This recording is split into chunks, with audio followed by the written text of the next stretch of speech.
Now we are going to study about electronic configuration. Electronic configuration in group and in pair. First we see groups. 18 groups. Vertical columns are called as groups. आपण या group मधली दोन उदाहरणे घेऊ. For example आपण दुसऱ्या period मधलं उदाहरण घेतलं. सॉरी फर्स्ट ग्रुप घेतलं. फर्स्ट ग्रुप मधला पहिला एलिमेंट कोणता आहे? हायड्रोजन. त्याचा ॲटॉमिक नंबर 1, त्याचं इलेक्ट्रॉनिक कॉन्फिगरेशन 1. हायड्रोजन नंतर पहिल्या ग्रुप मधला दुसरा एलिमेंट कोणता आहे तो बघा बाळांनो. लिथियम. लिथियमचा ॲटॉमिक नंबर आहे 3.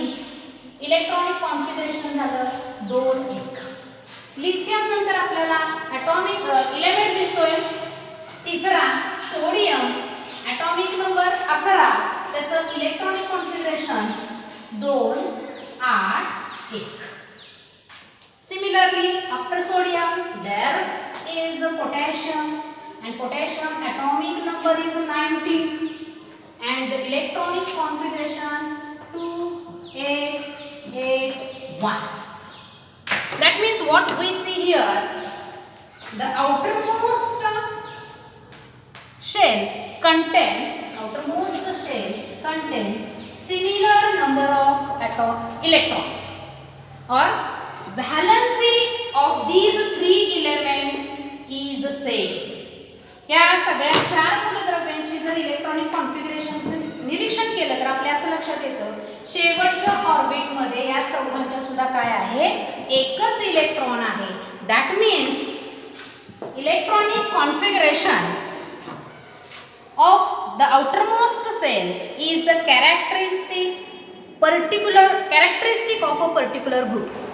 म्हणजे काय की शेवटच्या या बाह्यतम कक्षेमध्ये जे इलेक्ट्रॉन संरूपण आहे हे आधुनिक आवर्त सारणीतील त्या गणाचे वैशिष्ट्य आहे. पहिल्या ग्रुपमधले इलेमेंट घेतले तर त्यांच्या ह्या आउटरमोस्ट ऑर्बिटमधल्या इलेक्ट्रॉनची संख्या काय झाली? 1 झाली. आपण दुसरं उदाहरण घेऊया. सेकंड ग्रुपमधला पहिला एलिमेंट कोणता आहे? बेरिलियम. अँड बेरिलियमचा ॲटॉमिक नंबर जो आहे लिथियमचा 3, बेरिलियमचा 4, त्याचं इलेक्ट्रॉनिक कॉन्फिगरेशन झालं 2, 2. बेरिलियम नंतर कोण येतं? Magnesium. Magnesium is also from second group and atomic number is 12 and electronic configuration is 2, 8, 2. After magnesium in second group, third element is calcium. Atomic number 20, 2, 8, 8, 2.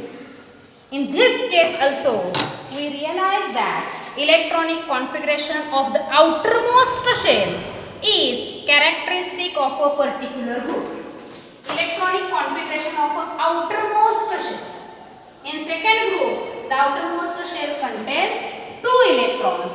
That means electronic configuration of the outermost shell is a characteristic of a particular group.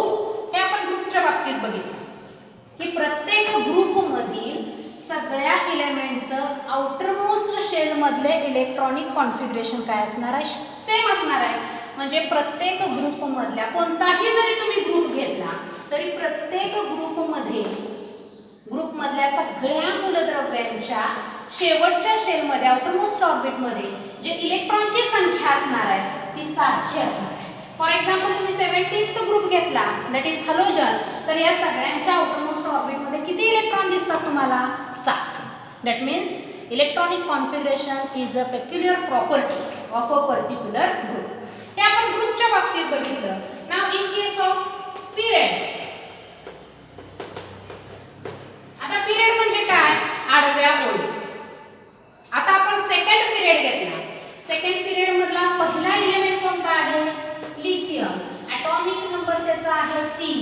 Electronic configuration आहे 2, 1. Lithium नंतर period विचारात घेतो. Period म्हणजे आडव्या ओळी. Lithium नंतरचा element कोणता आला? बेरिलियम. बेरिलियमचा ॲटॉमिक नंबर 4. Electronic configuration 2, 2. दुसऱ्या पिरियड मधला next element boron. Atomic number 5, 2, 3. Boron नंतर कार्बन. Atomic number 6, 2, 4.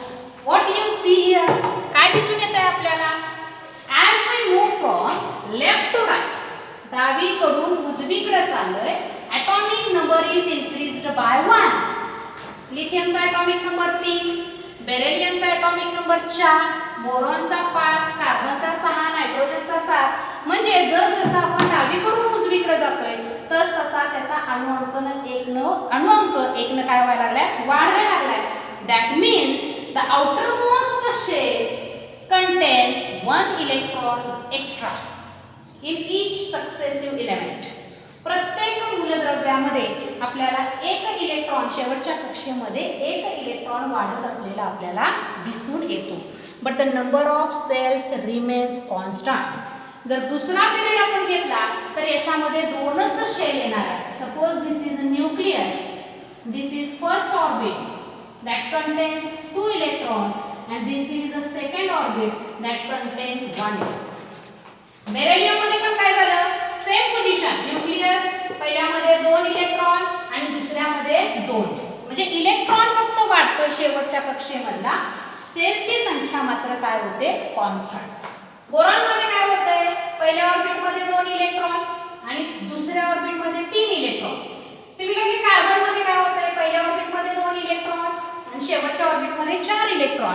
म्हणजे आपल्याला काय दिसून येतंय, atomic number increased by 1 at a time and the number of valence electron also increases by 1 at a time. म्हणजे एक electron, valence electron. What are the valence electrons? Electron in the outermost orbit. शेवटच्या कक्षेमध्ये असणाऱ्या इलेक्ट्रॉनच्या संख्येला आपण valence electron म्हणतोय. आणि पिरियड म्हणजे काय, आडव्या ओळी. आणि आडव्या ओळीत कसं जाणार आपण, लेफ्ट टू राईट जात असताना ॲटॉमिक नंबर जो आहे तो काय व्हायला लागलेला आहे, एकनं इन्क्रीज व्हायला लागलाय. That's why valence electron is also increased by 1. This is about electronic configuration. Now we are going to study about periodic trends.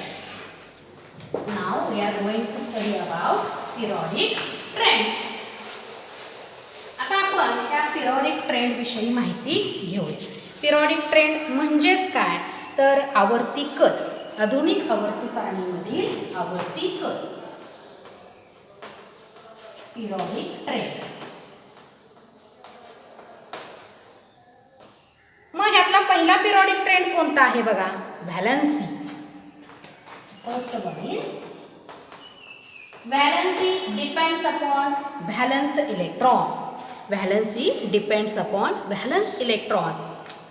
And what are the valence electron? The number of electrons. Suppose this is nucleus, this is a first orbit, and this is a second orbit. First orbit is fulfilled 2 electron, and suppose in second orbit there are 4 electrons. That means number of valence electrons are 4. Suppose it contains 6 electrons, 2, 4, 6.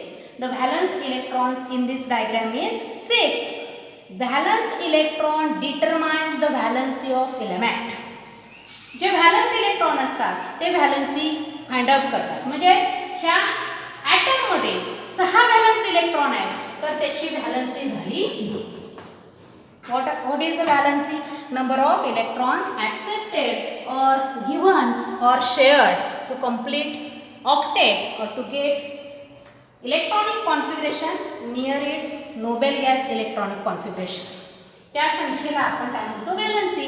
मग आता शेवटच्या कक्षेत 8 electron असतील तर 6 electron आहेत तर त्याला 8 octet पूर्ण करण्यासाठी 2 ची गरज आहे. And we know that the elements having valence electron greater than 4 they accept electron and that's why 2 is valence of this atom. आता आपल्याला हे जे पिरियडिक ट्रेंड बघायचे आहेत ते सुद्धा मगाच्या सारखेच इन ग्रुप आणि इन पिरियड या पद्धतीनं बघणार आहे. ही व्हॅलन्सी आपण बघितली बाळांनो. आता atomic size. Second one is atomic size. What is atomic size? Atomic size depends upon, this is nucleus, this is first orbit, and this is a second orbit. Suppose this is another atom, this is nucleus, this is first orbit, and this is a second orbit. This is a second orbit which contains 1, 2, 3, 4, 5, 6, 7 electrons. How we can determine atomic size? Atomic size is determined by measuring atomic radius, and this atomic radius is measured in terms of picometer. आपल्याला atomic radius वरून आपण atomic size find out करणार. And what is atomic radius? Distance between nucleus to outermost shell. Distance between nucleus to outermost shell. केंद्रक आणि बाह्यतम कक्षा यांच्यामधलं जे अंतर आहे त्याला आपण काय म्हणणार आहे? Atomic radius. Atomic radius is the distance between the nucleus of the atom and its outermost shell. Nucleus of atom and its outermost shell. Similarly here nucleus of atom and its outermost shell. Suppose there is another atom. It contains 3 shells. This is first. Here we see only 2 cells. Suppose this contains 3 cells. We can again derive here another atom. Suppose this is nucleus. This is the first orbit. This is the second orbit. And again this is third orbit. That means here 2 electron, here 8 electron, and here is 2 electron. Again the atomic radius is between nucleus to outermost shell. आपण या तिन्ही आकृतींचं निरीक्षण केलं तर या प्रत्येकाची atomic radius ही वेगळी येणार आहे आणि ती कुठून कुठपर्यंत मोजायची आहे? केंद्रकापासून बाह्यतम कक्षेपर्यंतचं जे अंतर असणार आहे त्याच्यावरून आपण ॲटॉमिक रेडियस शोधणार आहे. जेवढी ॲटॉमिक रेडियस जास्त तेवढा तो ॲटम मोठा. जेवढी ॲटॉमिक रेडियस कमी तेवढ्या त्या ॲटमची साईज काय आली? लहान. Atomic size greater if atomic radius is greater, and if atomic radius is small